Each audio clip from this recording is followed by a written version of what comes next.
ನಮಸ್ಕಾರ ಎಲ್ಲರಿಗೂ, welcome back to my mini vlog. ಇವತ್ತು ಶನಿವಾರದ ದಿನ ಮತ್ತು ಭಾನುವಾರದ ದಿನ ನಮ್ಮ ಫುಡ್ ಸ್ಟ್ರೀಟಲ್ಲಿ ತುಂಬಾ ರಶ್ ಇರುತ್ತೆ. ವೀಕೆಂಡ್ಸ್ ಇರೋದ್ರ ಕಾರಣ ಅದಕ್ಕಂತ ಸ್ವಲ್ಪ ಫ್ರೆಶ್ ಆಗಿ ಕಾಫಿ ಕುಡ್ಕೊಂಡು ಹೋಗೋಣ ಅಂದ್ಕೊಂಡು ನಾನು ಕಾಫಿ ರೆಡಿ ಮಾಡಿದೆ. ಕಾಫಿ ರೆಡಿ ಮಾಡಿದ ತಕ್ಷಣ ನಾನು ಸ್ಟಾರ್ಟ್ ಮಾಡ್ತೀನಿ ರಾತ್ರಿಗೆ ಡಿನ್ನರ್. ಬರೋದು ಲೇಟ್ ಆಗುತ್ತೆ ಅಂತ ಆಲ್ರೆಡಿ ಗೊತ್ತು, ಸೊ ಅದಕ್ಕೆ ಪಲಾವ್ ರೆಡಿ ಮಾಡಿಬಿಟ್ಟು ಹೋಗಿರ್ತೀನಿ. ಜೊತೆಯಲ್ಲೇ ಸೈಡಲ್ಲಿ ವೈಟ್ ಸಾಸ್, ರೆಡ್ ಸಾಸ್, ಜೊತೆಗೆ ವೆಜ್ಜೀಸ್ ಆ್ಯಂಡ್ ಸ್ವೀಟ್ ಕಾರ್ನ್ ಎಲ್ಲ ನಾನು ಬಾಯ್ಲ್ ಮಾಡಿ ಆಲ್ರೆಡಿ ರೆಡಿ ಮಾಡಿ ಇಟ್ಟಿದ್ದೀನಿ. ನಾವು ಹೊರಡ್ತಾ ಇದ್ದೀವಿ ಡೈರೆಕ್ಟ್ ಇವಾಗ ಫುಡ್ ಸ್ಟ್ರೀಟ್ಗೆ.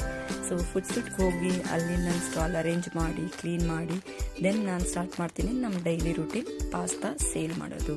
ಜೊತೆಯಲ್ಲೇ ಇವತ್ತು ಎಲ್ಲ ಸ್ಟಾಲ್ ಅರೇಂಜ್ ಮಾಡಿದ ನಂತರ ಯಾವ ಥರ ಲುಕ್ ಕಾಣಿಸುತ್ತೆ ಅಂತ ನಾನು ನಿಮಗೆ ತೋರಿಸ್ತಾ ಇದ್ದೀನಿ ನೋಡಿ. ಇವತ್ತು ನನ್ನ ಮೆನು ಕಾರ್ಡಲ್ಲಿ ನಾನು 2-3 ಐಟಮ್ಸ್ ಎಕ್ಸ್ಟ್ರಾ ಆ್ಯಡ್ ಮಾಡಿದ್ದೀನಿ. French fries, peri peri french fries, cheese and ಜೊತೆಯಲ್ಲೇ ಸ್ಮೈಲಿ